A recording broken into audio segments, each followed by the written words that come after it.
તત્વાર્થ સૂત્રમાં એમ કીધું છે, જગત કાય સ્વભાવો સંવેગ વૈરાગ્યનાર્થમ. એનો મતલબ શું? સંવેગ અને વૈરાગ્યમાં આગળ વધવું હોય તો જગતના સ્વભાવનો વિચાર કરવો. કેવો છે આ જગત? વિશ્વમાં ચીનની દગાબાજી,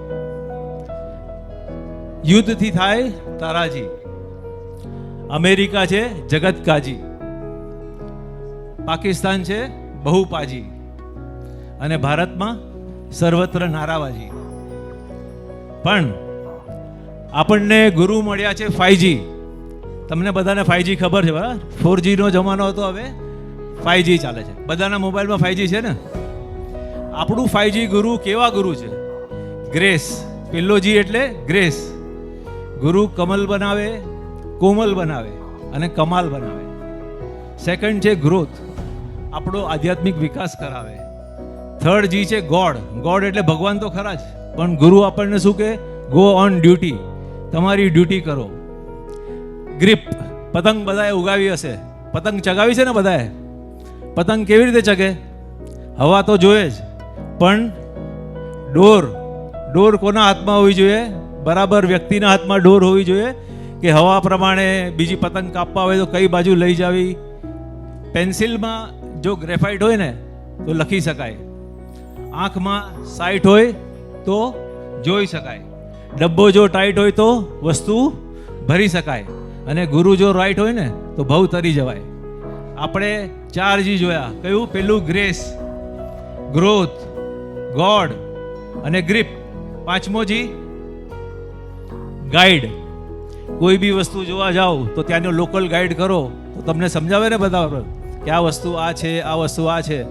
એવી રીતે જો ગુરુ ગાઈડ હોય ને બરાબર, તો તમારા જીવનમાં કોઈ બીજાની જરૂર નથી. એટલે ગુરુ ગાઈડ છે. આપણે બધા નસીબવાળા છે કે આપણને આવા 5G ગુરુ મળ્યા છે. 5G સિગ્નલની કેવી રાહ જોવો છો? તો 5G ગુરુ છે, એનો પૂરો લાભ લેવાનો છે આપણે. અને તમે બધાએ કીધું કે નૌકારસી બરાબર કરી છે, તો અમુક સવાલ પૂછી છે, એના જવાબ તમારે આપવાના છે, તમારા મનમાં જે આવે એ. મૌનમાં મસ્ત આગમની. મૌનમાં મસ્ત. બધાએ નૌકારસી કરી કે થોડાની બાકી છે? બધાની થઈ છે ને?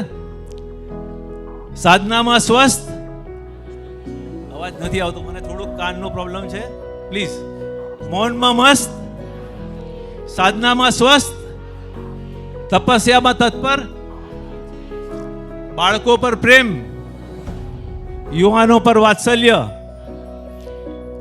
વડીલોના લાડલા, નવલ સુપરસ્ટારના જનેતા. જોરથી બોલો ભાઈ, બધા પાર્ટ નથી લઈ રહ્યા યાર. યુગાંશ મુનિને હંમેશા કમ્પ્લેન હોય છે કે તમારા સામે રિસ્પોન્સ હંમેશા છે ને નાનો આવે છે. આજે તમે દેખાડી દો કે મારો રિસ્પોન્સ કેવો આવે છે. પ્રભુ સાંભળજો. હા,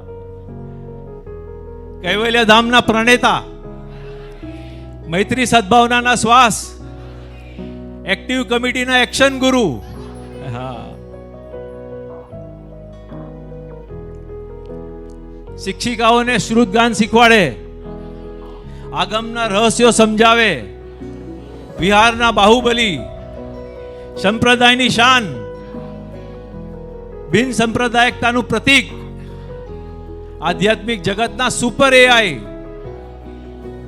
અને આપણા બધાની જાન.